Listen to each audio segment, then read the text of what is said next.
When I walked into Kieran Vale's office to interview for a personal assistant position, I didn't expect him to stare at me like he'd seen a ghost, or to find my face already inked across his chest.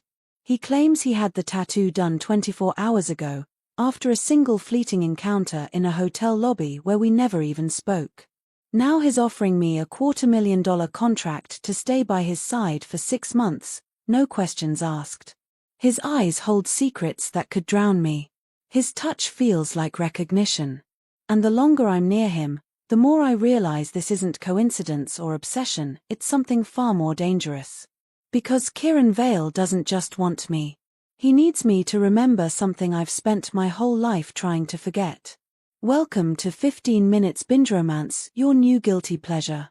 Here, we don't waste a single second. I drop you into the tension, the danger, and the bad decisions you know you'd never make, but love hearing about. Ready for your next binge? Good. Let's go. The billionaire tattooed her face on his chest. They met for the first time yesterday. The tattoo shouldn't exist. That's the first coherent thought I manage when Kieran Vale unbuttons his shirt in his corner office on the 63rd floor, afternoon light slicing through floor-to-ceiling windows, Manhattan spread below us like a kingdom of glass and ambition. He doesn't ask permission. Doesn't offer explanation. Just works each button free with steady fingers while his eyes, pale gray, unsettling, never leave my face. I need you to see this, he says, voice low, controlled. The kind of control that suggests violence underneath. The shirt falls open. And there I am. My face. Rendered in black ink across the left side of his chest, positioned directly over his heart.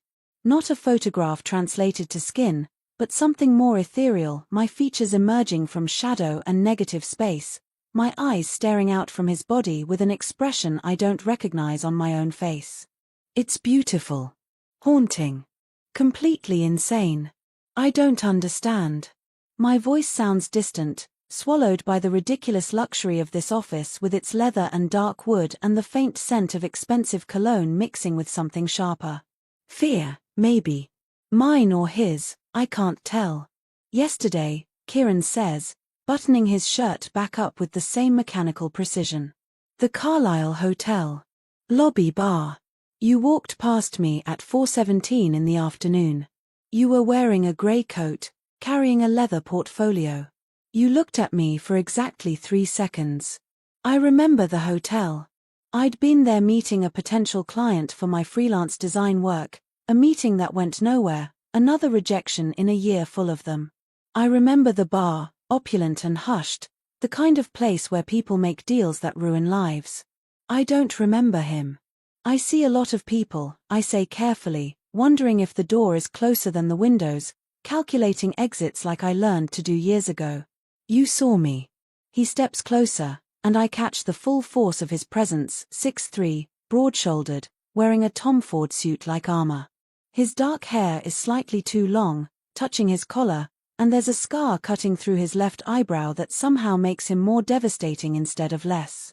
The way you looked at me, it wasn't casual. It was recognition. I didn't recognize you. Your conscious mind didn't. He's close enough now that I can see gold flecks in that pale gray. But something deeper did. I saw it. And I felt it too, like every cell in my body remembered you. This is where I should leave. Where any sane person would leave. Instead, I hear myself ask, so you had my face tattooed on your chest. After 3 seconds. After I spent 8 hours tracking you down, learning your name, finding out you'd applied for the assistant position I'd been trying to fill for 6 months. A slight curve of his mouth, not quite a smile.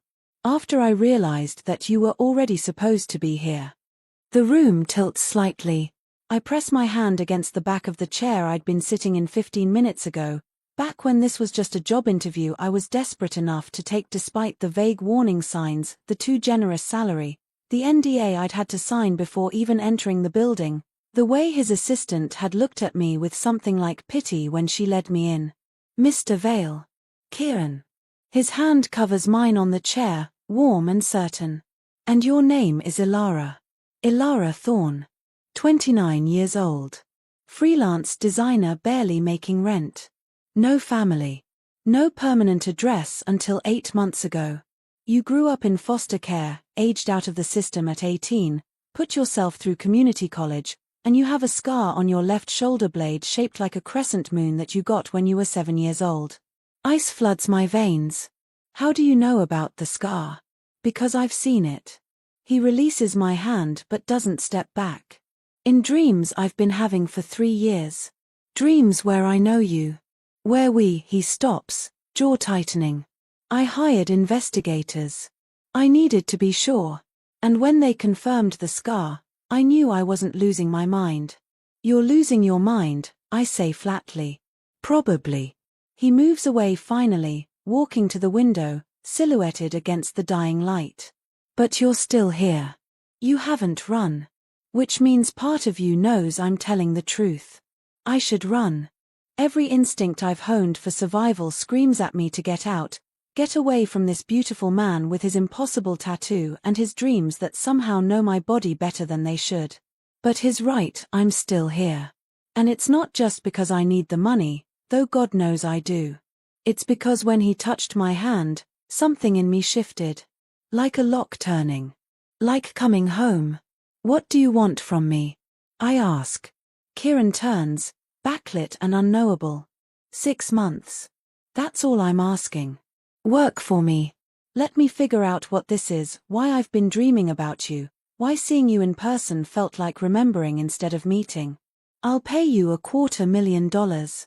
I'll set you up in one of my apartments. All I need is your proximity. That's insane. Yes. And illegal probably. Nothing illegal about offering someone a job. His smile is sharp now, showing teeth.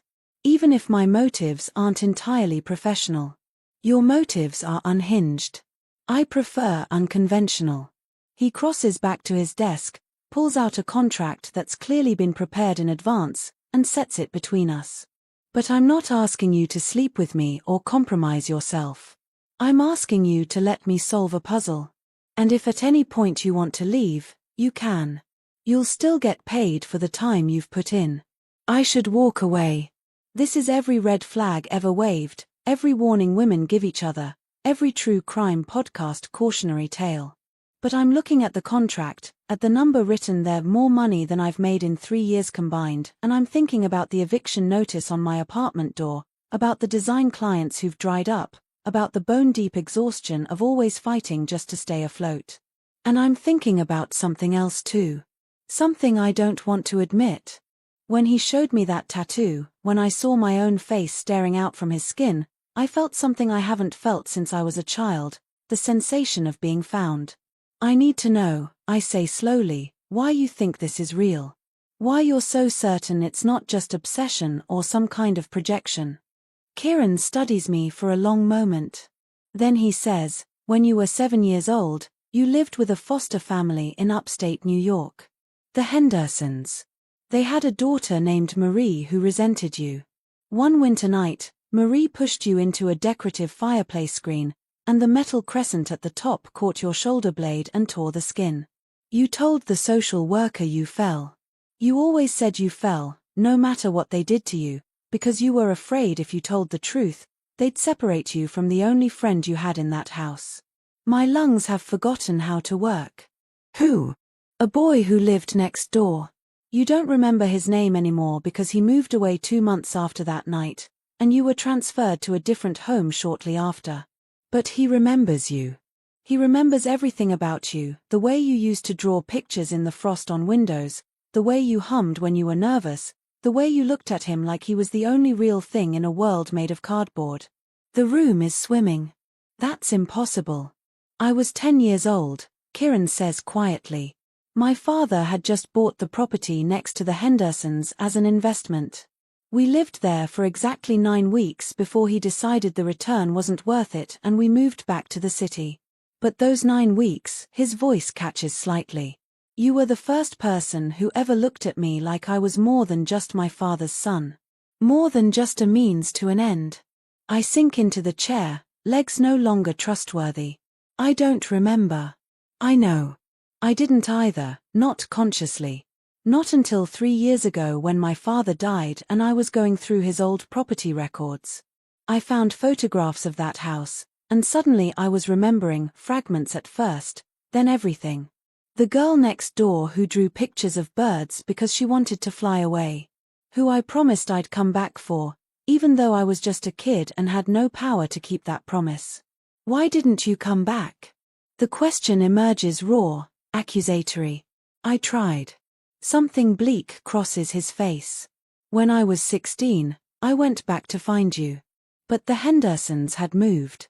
The foster system wouldn't tell me where you'd been placed, confidentiality. I hired investigators then too, but you'd already aged out, were lost in the system. I spent years looking. And then, he gestures vaguely. I built an empire instead. Told myself it was enough. Until I started dreaming about you, and I realized nothing I'd built mattered if I couldn't find you. This is manipulation, some rational part of my brain insists. An elaborate con. Rich men don't tattoo random women's faces on their bodies and spin fairy tales about childhood promises. But his voice doesn't sound manipulative. It sounds ruined. Prove it, I say. Prove you're him. Kieran reaches into his desk drawer and pulls out a small plastic bag. Inside is a piece of paper, yellowed with age, folded many times. He hands it to me. I unfold it with shaking fingers. It's a drawing, crude, childish, of 2 stick figures holding hands under a sky full of birds. At the bottom, in careful 7-year-old handwriting, Ilara and Kieran. Best friends forever. I don't remember drawing it. But I remember the way I used to write my name, that specific loop on the E, the way I dotted my I with a small circle instead of a dot. And suddenly I'm remembering other things too. A boy with serious grey eyes who told me his father scared him. Who sat with me after Marie pushed me, pressing snow against the wound while I cried. Who promised he'd come back. You said you'd save me, I whisper. I know. His voice breaks on the words. I'm sorry it took 22 years. The sun has set now, Manhattan transformed into a constellation of lights below us. I look at Kieran Vale, billionaire, stranger, the boy who promised to come back, and I feel the ground shifting beneath everything I thought I knew about my life. 6 months, I hear myself say. 6 months, he confirms. And then we see if I was right. If we're supposed to find each other. If the reason I couldn't forget you is because he stops, shakes his head. I don't know what we are. But I need to find out. I stand, walk to the window, press my palm against the cold glass. Behind me, I can feel him waiting. And I'm thinking about that little girl who learned to stop believing in rescue, who built walls so high nothing could touch her. Who forgot how to hope. I'll sign your contract, I say. But if this is a game, if you're lying, then you take the money and disappear, Kieran finishes. I won't stop you. When I turn, he's holding out a pen. And when I take it, our fingers brush, and that sense of recognition floods through me again, stronger now, undeniable. Maybe he's right. Maybe we've been looking for each other all along, 2 lost children who grew into damaged adults, circling closer with each passing year until fate or coincidence or something more mysterious brought us together in a hotel lobby for 3 seconds that changed everything.